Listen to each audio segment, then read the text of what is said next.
All right then, so what are we doing now? We've got our sourdough starter. Oh my, it almost bubbled over. Take a look at that.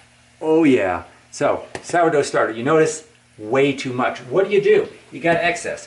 One thing is, stop feeding the thing if it keeps doubling with too much. So if you're behind schedule, get rid of some and then feed it. Don't keep feeding the double part because you're gonna end up with enough to fill a house, okay? So, there we go. So, what do you do if you've got some extra and need to skim some off and you're not ready to make the bread, or you just made bread and you still have some more than you need before you put this away in hibernation mode? So, what we do is, let's take a look at that. Oh, look at that cool texture. Oh yes, see that? Look at those bubbles. All right, so what we're gonna do is take a cup of this. So take a cup of starter, like so, and I kind of do a heaping cup because why not?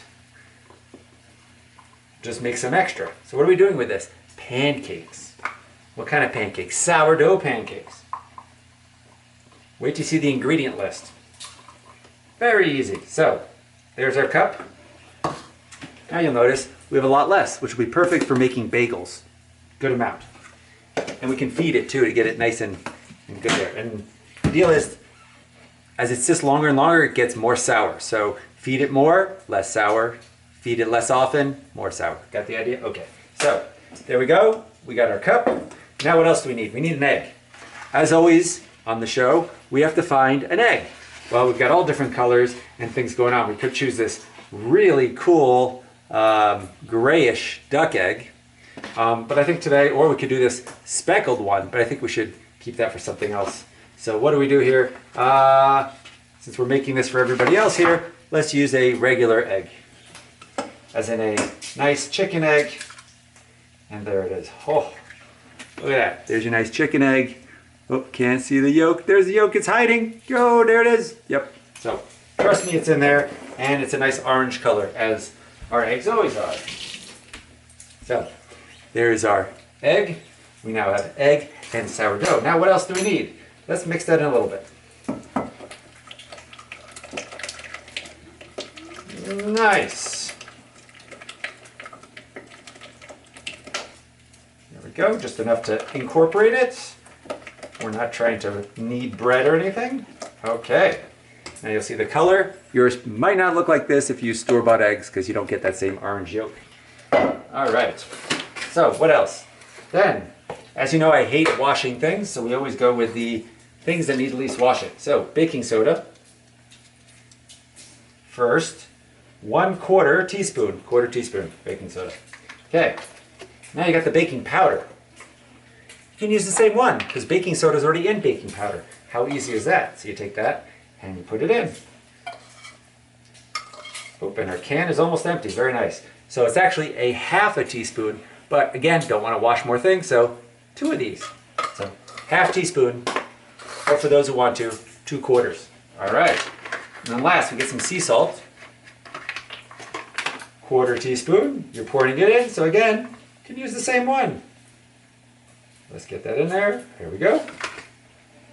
So there is our 1/4 teaspoon of sea salt. Mix that up. Then also you want it to brown nicely and have some extra good flavor. Get some maple syrup. Pour that in there. Just sort of a splash. All right. Oh, it's starting to fluff up nicely. And then water sourdough pancakes without some extra special ingredients. That's right. Let's throw in some chocolate chips. And for a little fun, these are the Trader Joe's ones that come in all little broken up shapes. Okay, and just sprinkle some in there. They'll be great on those pancakes when we have them. And there we go. Mix it up. And that's it. And now we'll make them into silver dollar little ones. So again, there it is. There's the batter, and there's the things hidden in it. And that's used for your extra sourdough. All right. I hope you've enjoyed this, and we'll go over there and cook them up and see how they are. Okay? All right. See you on the other side. We got some bacon we already made. That's kind of good. Some other things to keep in mind is hair. Hair can get crazy. If you take a shower before bed, you end up with a crazy bed head. but not flattened, but more like, whoa, but that's just me. Pancake time. So here we are. We did the bacon and we got the pancakes. So here's our pancakes, sourdough ones. By the way, nice fun way to scoop them. Go like this, drop them on the next one, bring them up. And then you can very quickly stack them in the pan. And to taste them, oh, let's get a nice one. Again, there's maple syrup in here already. You'll notice the color is quite yellowish. That's because of those really deep eggs that we have. Oh, look at that. You just eat them like this. It's really good. So, also, don't talk with your mouth full. You should know that by now. So, oh, that's good. So, we got these pancakes. How do we make them? Let's see. You already saw us make the dough, or batter. So now let's go ahead and do the next part. So you have your pan nice and hot. Get some butter. Rub it in the pan. We tend to make a dot in the middle and a circle around the outside. Then you get this batter that's got nice and fluffy. And we put a little dot in the middle and then work our way on the outside with our little silver dollar pancakes. Oh, I was gonna say, oh, it's gonna be good, but I already know that because I already tried one. You can make them as big as you want or as small as you want. There we go. So there's our pancakes. You can see them cooking. Good stuff. Again, they'll look like this afterwards. We got some eggs that we'll throw in there afterwards, and we'll come on back in a second. You'll notice you can see the little bubbles forming on top, and you sort of see as they start to pop. So we can just keep an eye on those. It cooks really quick. And so as these pop, once it sort of does enough, then we decide it's time to flip them. And you just keep going and make a whole bunch. All right, it's pretty quick. You can now see them. Just had time to wash my hands and things, and there they are. They're popping over. So take them, flip them. Look at that. Woo!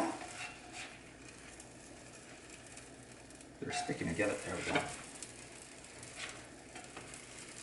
Ooh, that's nice. And keep an eye on your pan. Sort of get used to what you like. Don't let it get too hot.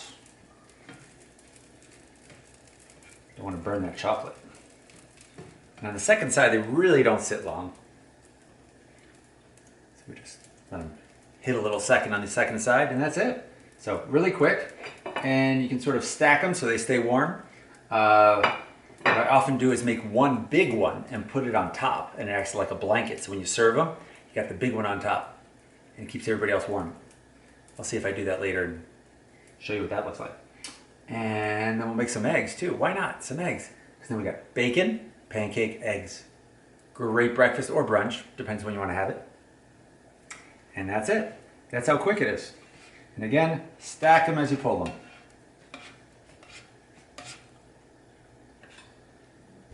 And then we do the whole process all over again. Rinse and repeat. Center, circle.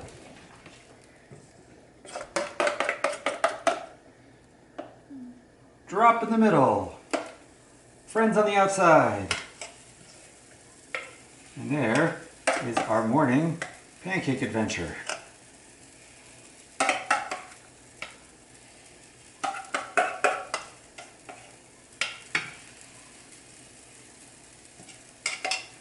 If you ever run out of chips while you're making them, just add more to the batter. It's okay. And again, while you're waiting, as long as no one's looking, meaning no one feels like they're missing out because they didn't get enough. Taste testing. Great idea. It's always a good thing to do.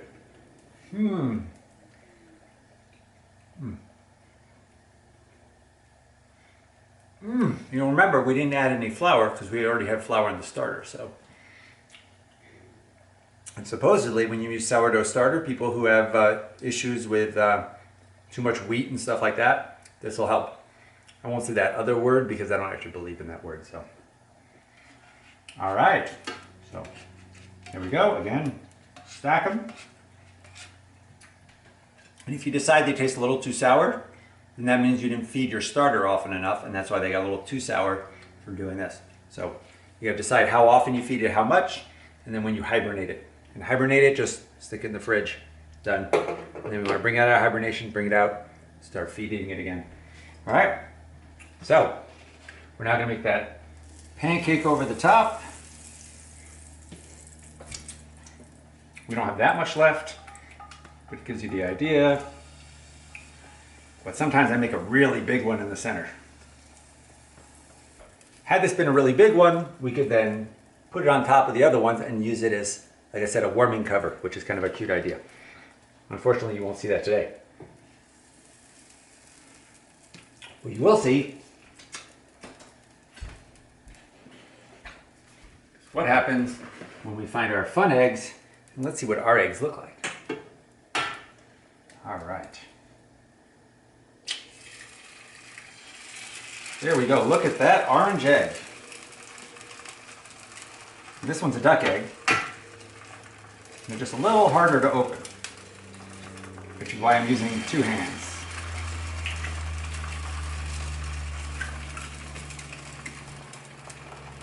Versus a chicken egg, which is quite easy to do with 1 hand. There we go. Not lose out on any of that. Oh, nice. Little shell escaped. Got it. All right. And then the final, 1 more duck egg. Again, duck eggs, a little bit harder to get through that shell. There's the difference between duck and chicken. If you're looking in there, you can see the difference. There's the 2 ducks. They're more white. These guys, more yellow. So let's get a little salt and pepper on these eggs. And you'll see the yolk colors. Besides the whites, the yolks, those colors are purely because they are backyard chickens and they are so happy and eating all sorts of green, roughage, happy stuff. And a little bit of marigold in their food, which adds it too, so that's a little cheating. Put it on top to keep everyone else warm, but I'm talking about a big one you can really put on top to keep everybody warm. And we're gonna flip these 2 eggs.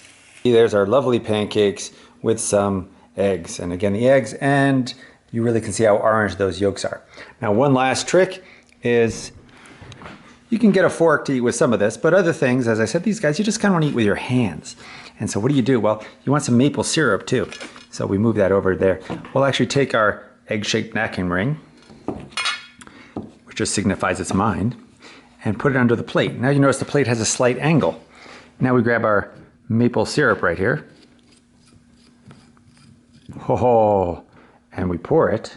And you'll notice, because of the angle of the plate, it does not spread everywhere. It stays right there in the corner of the plate. And then you've got a great dipping spot to dip that and eat it. Mmm. Mmm. That's delicious.